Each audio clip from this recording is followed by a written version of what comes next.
Une quête, un combat. C'est ce que mène la journaliste canadienne Judy Rever depuis près de 20 ans sur les crimes du Front patriotique rwandais, le FPR.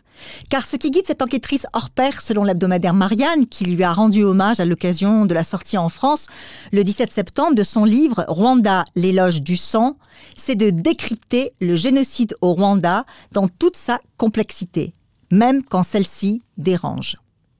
Ce magazine français ne pouvait pas rater un tel événement. Son ancien collaborateur, le journaliste Pierre Péan, décédé le 25 juillet 2019, s'était vu coller l'étiquette infamante de raciste et de négationniste pour avoir osé le premier enquêter sur ce qui lui apparaissait être les zones d'ombre de la tragédie rwandaise, à commencer par le rôle du chef de l'État rwandais actuel, Paul Kagame. Mais si la journaliste canadienne Judy Rever n'a pas la stature physique de Péan, elle en a le courage et apparemment la détermination. Son livre, d'abord paru en anglais sous le titre « In Praise of Blood » en 2018, a été réalisé au péril de sa vie. L'édition française publiait in extenso les centaines d'entretiens qu'elle a menés avec des déserteurs du FPR, d'anciens soldats de l'armée rwandaise, des survivants d'atrocités, des enquêteurs de l'ONU et des documents issus du tribunal pénal international pour le Rwanda, le TPIR. Un ouvrage de 474 pages qui a pour ambition de retracer l'histoire complète du génocide rwandais et qui apporte un éclairage tout à fait nouveau par rapport à la doxa officielle à Kigali.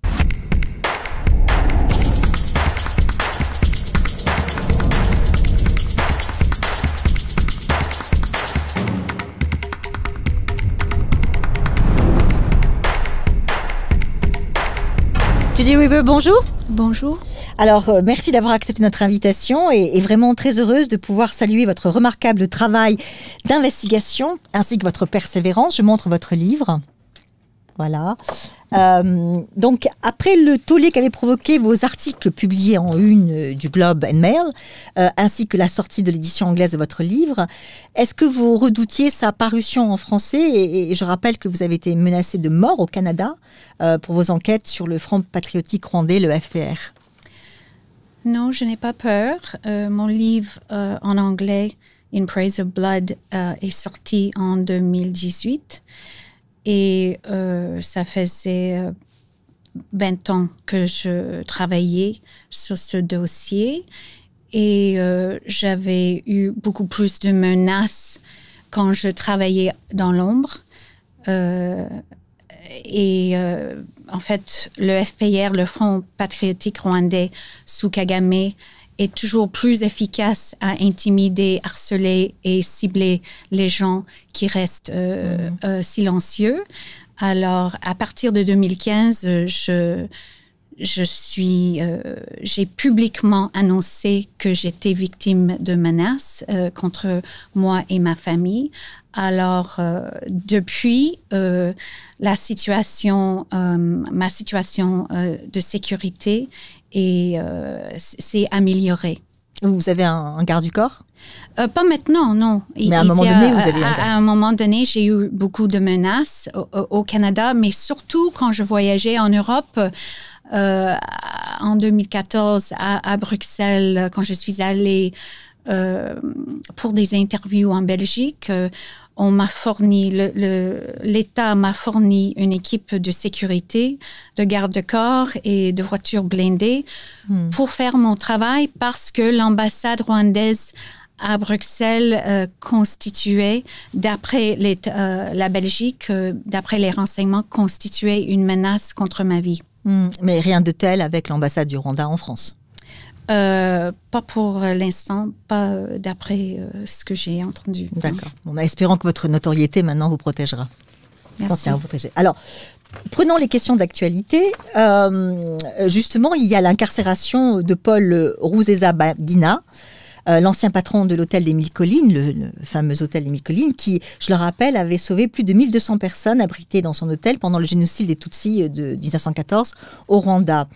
Alors, il a témoigné donc au New York Times depuis sa cellule à Kigali, car lundi 14 septembre, il a été inculpé de terrorisme, meurtre et financement de rébellion par un tribunal de Kigali. Que vous inspire cette affaire ? Ben, c'est très troublant. J'ai entendu et j'ai vu sa déclaration à New York Times qui a été aussi enregistrée. Et ça se voit qu'il est très stressé et il est victime d'une influence et peut-être des menaces contre sa personne. Et il a même expliqué que il a été attaché, il a passé quelques jours avant d'arriver sur un avion à Kigali. Il savait pas... Oui, puisqu'on l'avait interpellé à Abu Dhabi. Oui, c'est ça, à Dubaï. À Dubaï. Et puis, il savait pas où il allait. Ça se voit que sa déclaration il subit une sorte de pression. Mais c'est très troublant encore parce que on voit à quel point Kigali continue à attraper ses critiques hors du pays, en Europe, au Moyen-Orient, surtout en Afrique.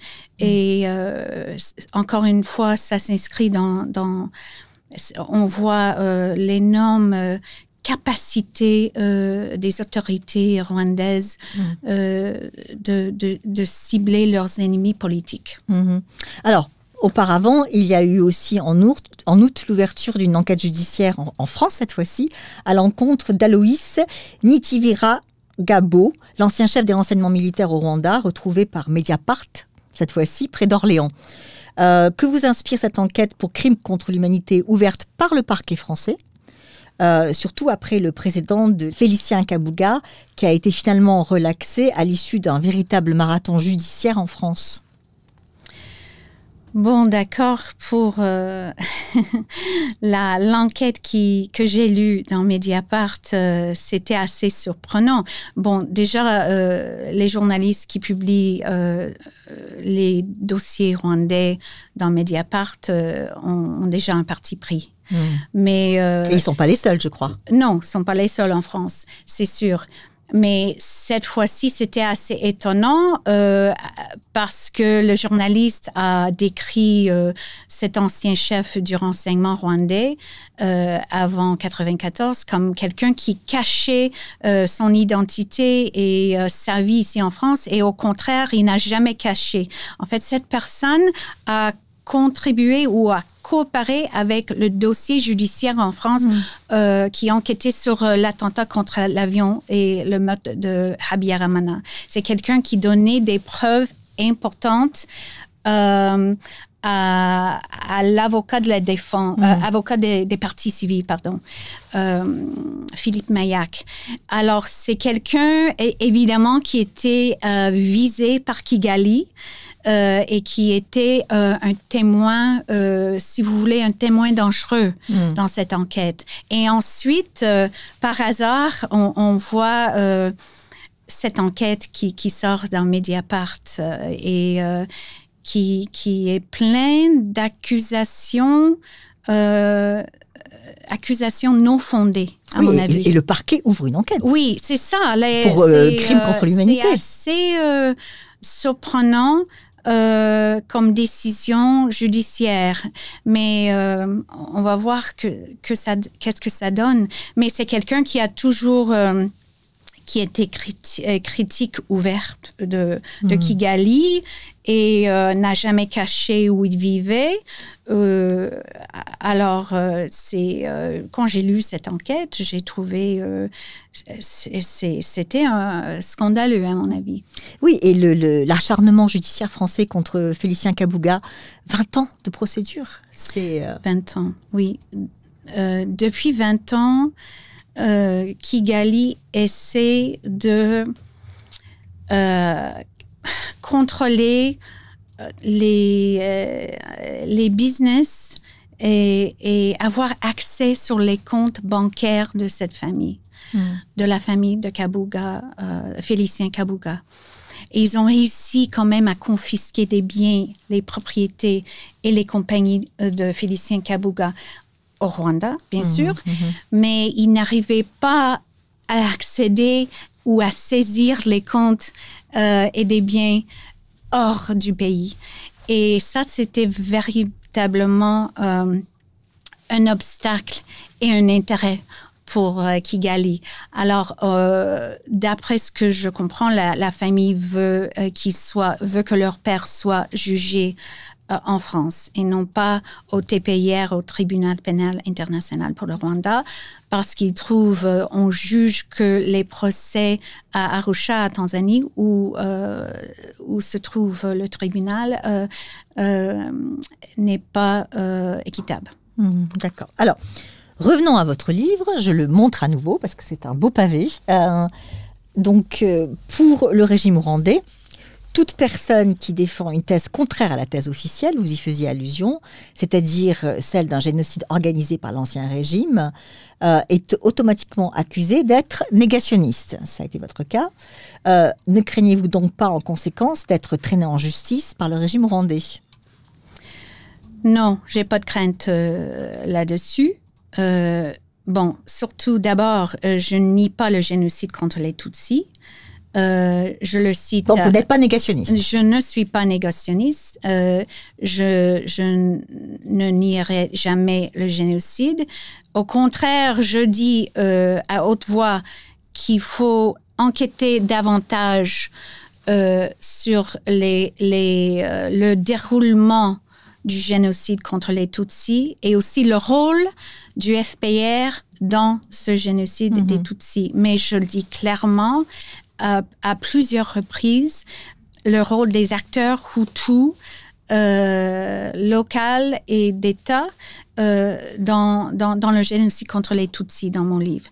Je n'ai pas de crainte par rapport à mon livre parce que déjà, j'avais dit, l'édition anglaise est sortie depuis 2018. Il y a aucune plainte, aucune poursuite, aucune mise en demeure. Nous avons examiné chaque page de mon livre avant que l'édition anglaise est sortie. Chaque page a été examinée rigoureusement avec un cabinet d'avocats à Toronto. Et le résultat est ce que vous voyez. Qui est donc une traduction assez fidèle de ce que vous avez fait en anglais. Oui, on a ajouté évidemment une préface, un prologue et le chapitre sur les crimes du FPR à Bisesero et aussi 120 pages de documents confidentiels, mais le reste est le même. D'accord. Alors, les détracteurs de votre livre fustigent le fait que vos sources sont souvent des gens condamnés pour génocide ou des anciens du FPR tombés en disgrâce et que, par conséquent, leurs témoignages ne sont pas crédibles. Qu'est-ce que vous leur répondez ? Bon, d'abord, je n'ai pas interviewé les condamnés Hutus, les condamnés par le TPIR. Ils font pas partie de mes sources pour ce livre. Déjà, c'était une déformation des informations par notamment Jean-François Dupaquier. Donc, et fake d'autres. news. Fake news, ça c'est fake news. Mes sources sont très crédibles. J'en ai plus que 200 sources. Premièrement, qui sont mes sources? Des victimes du FPR, Hutus et Tutsis, qui m'ont donné des témoignages très crédibles. Ces témoignages sont renforcés par les déserteurs du FPR, les officiers et soldats Tutsis, et qui renforcent en fait les témoignages des victimes Hutus.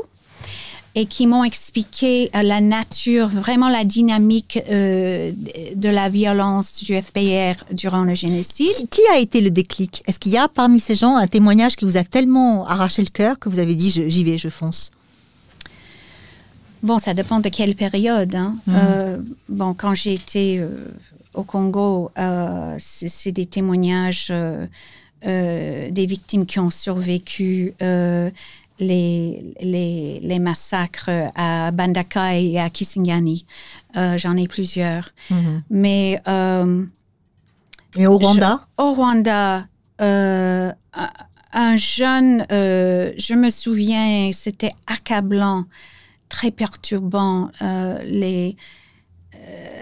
les témoignages de 2 personnes. Tous les 2 étaient des enfants soldats durant le génocide. Du FPR. Du FPR. Et puis, ces jeunes Tutsis ont été obligés de participer directement dans les crimes. Et je me souviens d'une personne en particulier qui m'a décrit tous les jours pendant 1 mois. Il était dans un quartier un peu nord de Kigali et ils étaient obligés de ramasser des dizaines de mères et enfants et pères aussi sur une colline près d'une usine à thé. Et on les fusillait tous les jours, des centaines de personnes Hutus. Et je me souviens, sa voix tremblait quand il m'a donné son témoignage. Et une autre personne qui avait participé directement dans les crimes inouïs, inimaginables à Giti, dans le nord-est du Rwanda. Tous les jours, des massacres contre les civils, les enfants et des mamans souvent.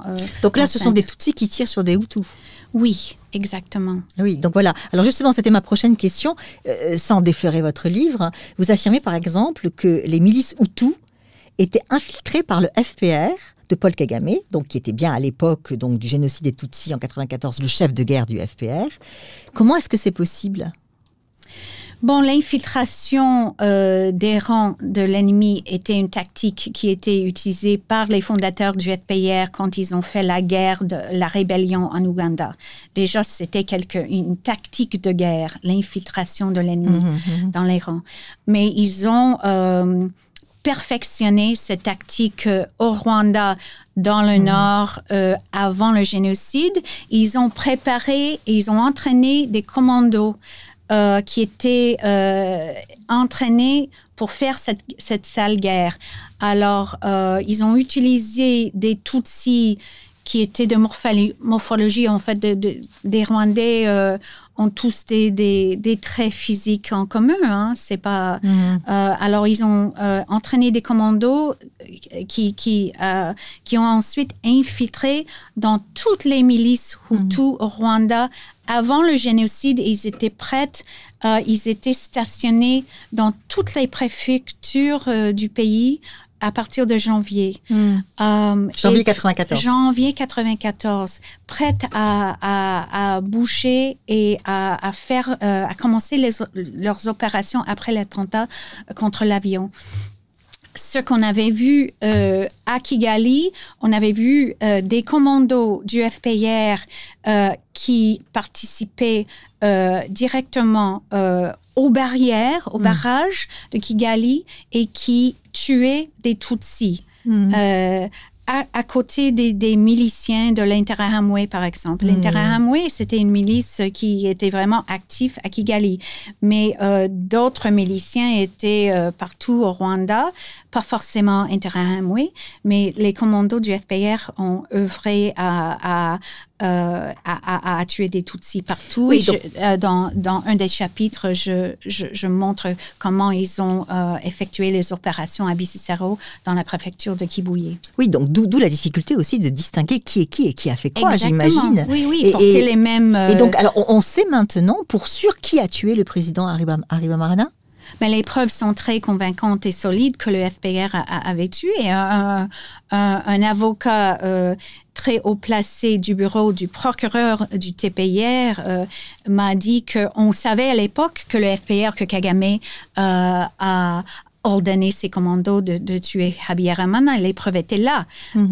Mais le tribunal a décidé, sous l'influence des États-Unis, de protéger Kagame. Et on voit, il n'y a jamais eu d'enquête sur l'attentat au sein du TPIR. On voit que dans d'autres assassinats des leaders politiques, comme Benazir Bhutto et Rafik Hariri au Liban, le tribunal a enquêté sur ces meurtres, mais pas au Rwanda. Nous avons vu l'assassinat de 2 présidents africains. Tout à fait. Alors, dans votre livre, vous mentionnez également quelques crimes connus depuis longtemps par le TPIR. Qu'est-ce qui a empêché la poursuite des membres du FPR impliqués dans ces crimes, alors que le TPIR avait le mandat pour les juger? D'abord, les États-Unis, sous lequel le tribunal a eu beaucoup d'influence. Les États-Unis ont influencé les poursuites déjà. Ils ont activement empêché que les preuves soient connues, les preuves des crimes du FPR. Ils ont enterré les enquêtes. Les enquêtes comme, je cite une enquête par Robert Gersony, qui montrait que le FPR avait systématiquement tué les Hutus durant les génocides, surtout dans l'Est. Il n'a pas enquêté dans toutes les préfectures, mais il avait dit dans un briefing oral que le FPR avait commis un génocide contre les Tutsis. Lui avait prononcé ce terme. Oui, dans les briefings oraux. Et dans son rapport, qui était très bref, qui n'a pas vraiment fini, il avait dit que les massacres étaient systématiquement. Les États-Unis ont enterré cette enquête. Ensuite, les États-Unis ont assuré que les enquêtes par une unité d'enquête spéciale clandestine auprès du TPIR, le résultat de cette enquête et de ces preuves qui étaient considérées comme les preuves prima facie qui pourraient inculper les membres du FPR, ça, c'était classé aussi. Alors, il n'y avait aucune poursuite qui était entamée malgré les enquêtes approfondies sur les crimes. C'était une décision politique. On a enlevé le seul procureur qui était Carla Del Ponte, qui était prête à juger le FPR pour ces crimes. On l'a muté, on l'a enlevé et ça a empêché, ça a accordé, cette décision a accordé une immunité juridique à Kagame et à son parti. Tout à fait. Donc, Condoleezza Rice, en l'occurrence, a joué un rôle, a pesé d'un poids très très lourd dans la non-condamnation du FPR. Alors, justement, discutons maintenant un petit peu plus en détail la part d'ombre qui reste encore dans ce dossier, puisque votre livre en éclaire pas mal, notamment celle-là, et notamment les crimes du FPR au Congo, donc l'ex-Zaïre, qui occupe une place non négligeable dans votre livre, puisque vous y étiez, vous y faisiez allusion tout à l'heure. Alors, est-ce que vous seriez favorable à l'idée du prix Nobel de la paix, le docteur Denis Mukwege, de créer un tribunal pénal pour le Congo? Et dans ces cas-là, ce tribunal, il devrait être où? Et quand devrait-on le créer? Puisque pour l'instant, rien n'a été fait encore pour ces crimes. Je suis très favorable. C'est essentiel, c'est absolument nécessaire que la communauté internationale établisse une cour qui est internationale. Ça devrait pas, à mon avis, ça devrait être au Congo, mais ça devrait être un tribunal mixte, international, soutenu par l'ONU. Et Dr Mukwege, il insiste sur le fait que sans justice, il n'y aura jamais la paix au Congo. Et on a vu que ça prenait déjà 13 ans, après 13 ans, 14 ans, pour que l'ONU sorte le rapport mapping. C'est un grand rapport, une grande enquête sur les crimes de guerre, les violations des droits de l'homme les plus sévères, qui est sorti en 2013, 14 ans après le FPR a envahi ce pays et a déclenché une guerre infinie. Et maintenant, ça fait 2 ans depuis que le rapport mapping est sorti et on n'a toujours pas un tribunal établi. Mais je vois des signes qui sont quand même positifs. Je vois que le Parlement belge a demandé au Conseil de sécurité d'établir ce tribunal. Alors, on voit les efforts commencer à prendre des effets. Tant mieux. Espérons qu'il verra Il prendra naissance un jour, ce tribunal. Donc, la France a autorisé le chercheur François Graner à consulter les archives du défunt président François Mitterrand sur le Rwanda.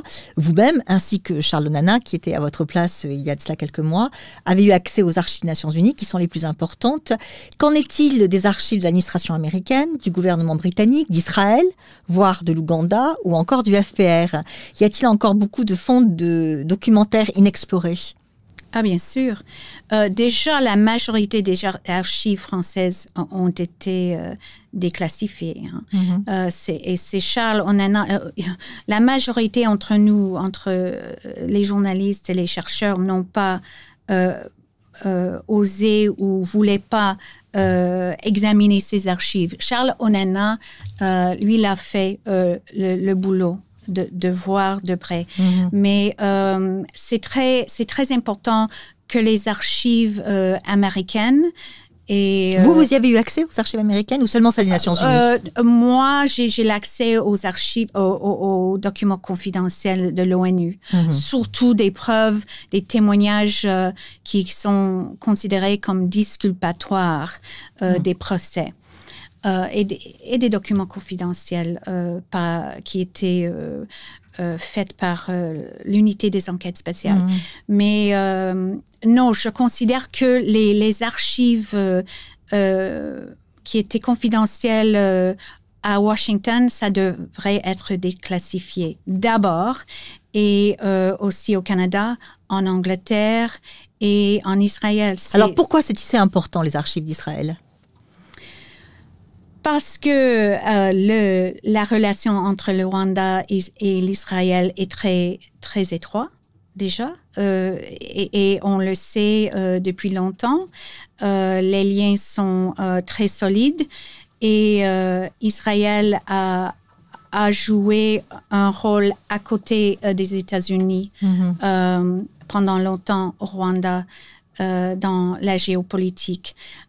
Et le Canada, le service de renseignement m'a confirmé que l'Israël a formé les commandants, les officiers supérieurs du FPR. Ça, c'était y compris Kagame?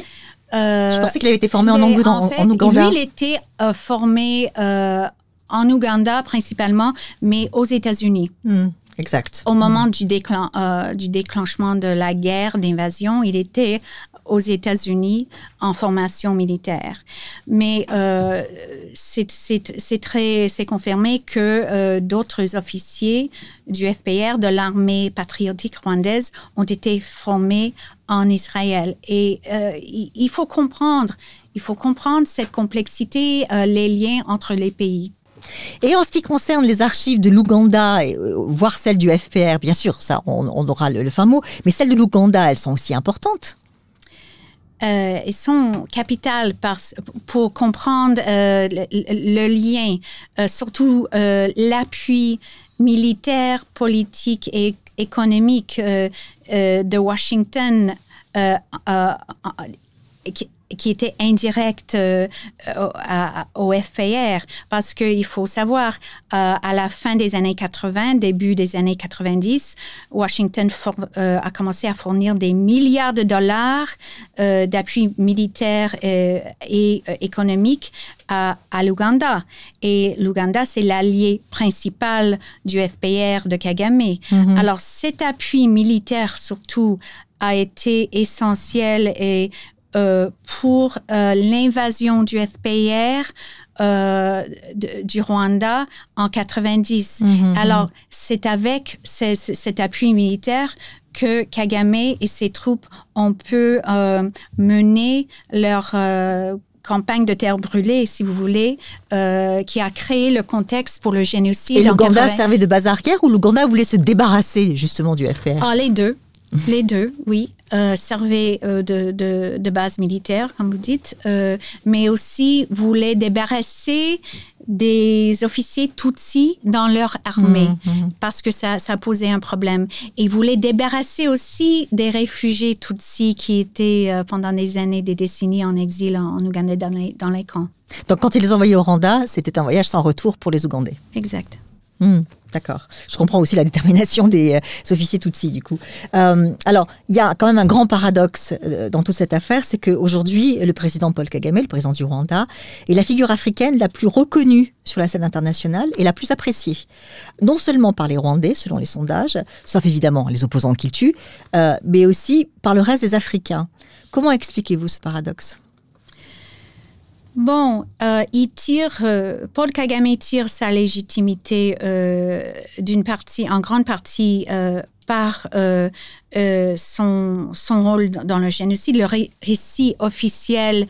La fameuse doxa. Exactement. Le récit officiel, c'est qu'il a stoppé le génocide, il a sauvé le peuple et ensuite il a instauré la paix au Rwanda et la stabilité, figurez-vous, dans l'Afrique centrale. Et moi, je dis dans le livre, c'est faux. C'est une fausse légitimité parce qu'il n'a pas stoppé le génocide.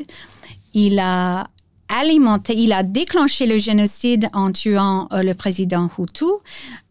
Il a commis un génocide contre les Hutus et il a alimenté le génocide contre les Tutsis parce que ces commandos ont infiltré et ont participé directement en massacrant les Tutsis. Alors, son rôle est très obscur. Les gens sont pas très bien informés et on a gobé trop de propagande. Ça n'empêche que il a réussi parce qu'il a bénéficié de l'aide énorme depuis le génocide, depuis la fin du génocide, une aide économique qui a permis de reconstruire le pays sur le plan économique. Quand on reçoit 60% de son budget de l'étranger, de Washington et de sortir les Rwandais de la pauvre. C'est sûr. Et Kigali, c'est une capitale, une ville qui est impressionnante. Sur ces bonnes paroles, chère Judy River, merci beaucoup d'avoir accepté notre invitation. Je vous remercie.